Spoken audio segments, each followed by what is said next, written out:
this particular part is a bit tricky because we're going to talk about lifetimes explicitly.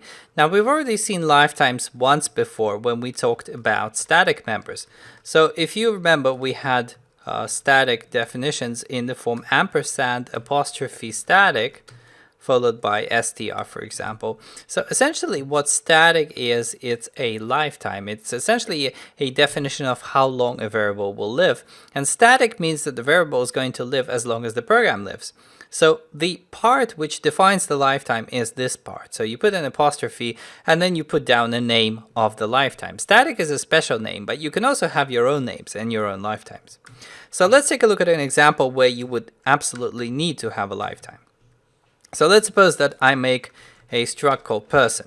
I like these kinds of structs. So person is going to have a name, which is just a string.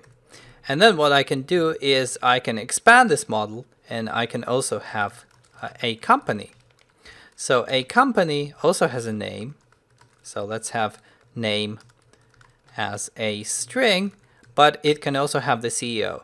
And instead of having person here, I'm going to have a reference to person. I want to have a reference to the CEO. So you would expect to be able to write something like the following. So for example, you would say let boss equals person with the name defined. And by the way, you have to use string from. So let's have some CEO in here. And then you would define the company as company with a name, once again string from, but you would also define the CEO as a reference to an existing object. Okay, so the code that I've just written looks fairly valid.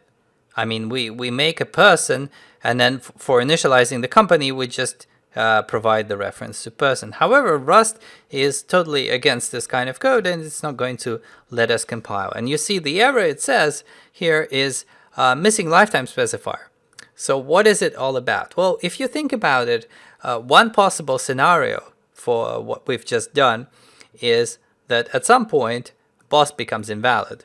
At some point, the person object becomes invalidated, it gets thrown out, and we no longer have a valid reference. And Rust, you have to remember, Rust is completely against invalid references. So it's basically saying that, hey, how come you're allowing a situation which can theoretically result in the CEO reference becoming completely invalid and pointing to an invalid object? So Rust is against this. And what it's saying is that the only way that is going to allow this kind of situation is if you make certain guarantees. Specifically, Rust wants you to make a guarantee that while the company exists, the person it's referring to will also exist. So it wants you to essentially explicitly specify that the lifetime of the company and the CEO of the company is the same lifetime. So here is how you do it.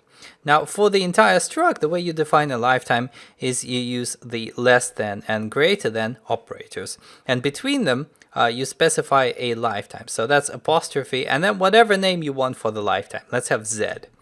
Now, if we want to have that same lifetime for the CEO, then we put it after the ampersand. So we say apostrophe Z and then a space here.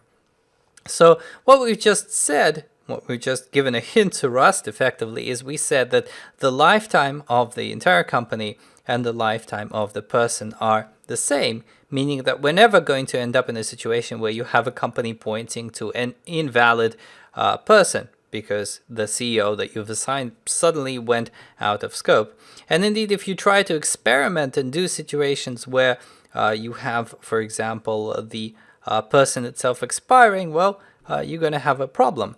But in this setup, everything is valid and we can actually compile.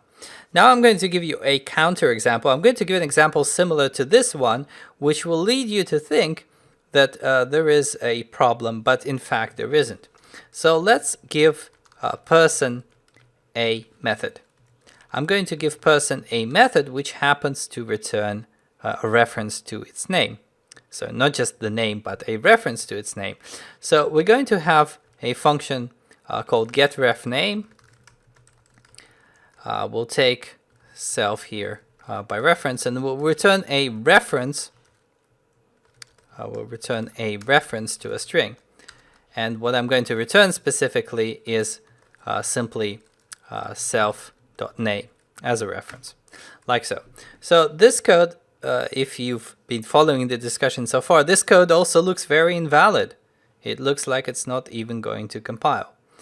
But surprisingly enough, if I go ahead and build this, it does in fact compile, which is amazing because we've just replicated the same situation that we have here, meaning that you could end up with a string which actually points to part of an object where the whole object has been destroyed. In other words, I can write something like this. Let's suppose we have a mutable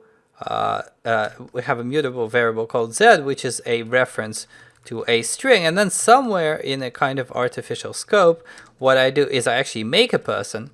So let p equals person with a name string from John, for example, and then I assign that reference using p.getRefName. So you might assume that if this compiles, then this also compiles, because Rust has let its guard down. It's allowing us to create these situations where we'll end up with a reference to part of a dead object. But here, it's not going to compile. And Rust is very explicit. It says p does not live long enough. So how is it that Rust managed to let us compile this part, but still keeps checking things in terms of lifetimes? And the answer is called lifetime elision.